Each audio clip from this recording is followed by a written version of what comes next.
बिस्मिल्लाहिर्रहमानिर्रहीम। Class first year का physics के चैप्टर 2 वेक्टर्स एंड इक्विलिब्रियम का हम नेक्स्ट टॉपिक पढ़ेंगे आज, जो कि है ज्योमेट्रिक वेक्टर्स या इस तरह के मज़ीद वेक्टर से रिलेटेड कुछ डेफिनेशंस, कोऑर्डिनेट एक्सिस और इस तरह के टॉपिक्स। तो ज्योमेट्रिक वेक्टर से स्टार्ट करते हैं।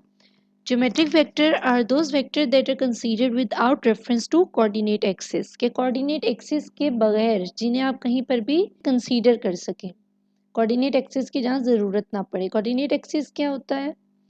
Any set of values that indicate the position of a point in a given reference system.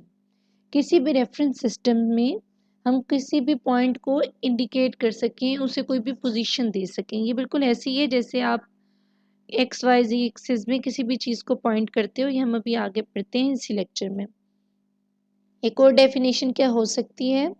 Any system which helps us to locate position of a point, किसी भी point की हम position locate कर सकें with respect to some reference point, किसी reference point के साथ उसकी पोजीशन लोकेट की जा सके। अलजेब्रिक वेक्टर्स क्या होता है?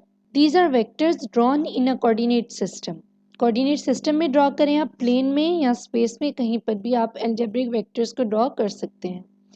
After that Cartesian coordinate system, जिसको आप रेक्टेंगुलर कोऑर्डिनेट सिस्टम भी कहते हो। The system of two or three mutual perpendicular lines intersecting at a point is called Cartesian or rectangular coordinate system। कि दो या तीन इस तरह के म्यूचुअल परपेंडिकुलर लाइन जो इंटरसेक्ट कर रही हो किसी भी पॉइंट पर, जो आपके पास ओरिजिन होता है, एक्स एक्सिस की लाइन है, वाई एक्सिस की लाइन है, इसी तरह जी एक्सिस की लाइन है, एक दूसरे के परपेंडिकुलर होती हैं ये, और ये क्या होगा, हमारे पास कार्टेशियन कोऑर्डिनेट सिस्टम ड्रॉ हो जाएगा। The lines are called coordinate axes. One of these lines is called x-axis or horizontal axis. The other is called y-axis or vertical axis. X-axis horizontal में और y vertical में. The line perpendicular to both x and y axis is called z-axis, जो x के भी perpendicular हो और y के भी.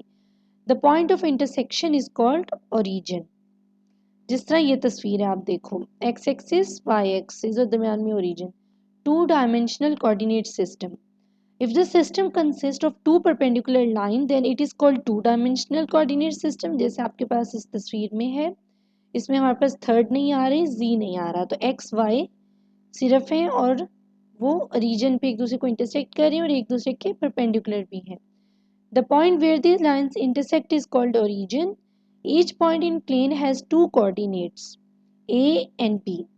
ठीक है, starting from the origin, the point p is a unit along x-axis, इस तस्वीर से आप देखो, and b unit along y-axis।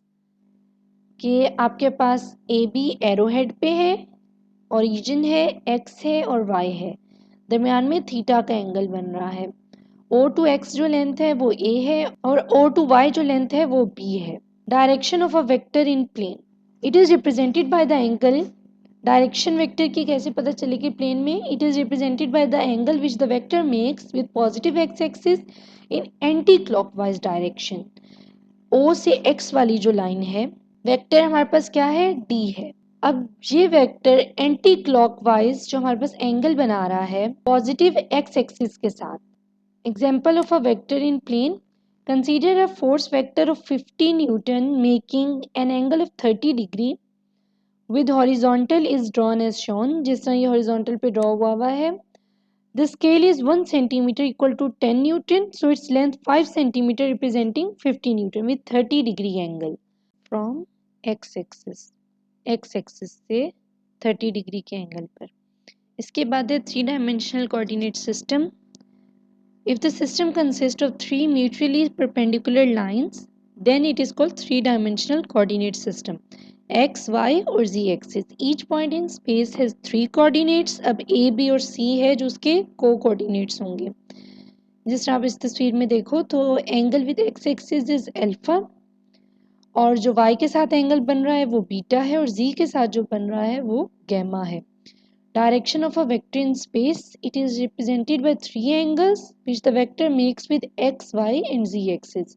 जिस तरह पहले हमारे पास x और y में a और b थे, तो अब इधर अल्फा बीटा गैमा है। Steps to represent a vector in Cartesian coordinate system. The following method is used to represent a vector. Draw a Cartesian coordinate system. पहले आपको Cartesian coordinate system draw कर लेना है, उसके बाद suitable scale लेना।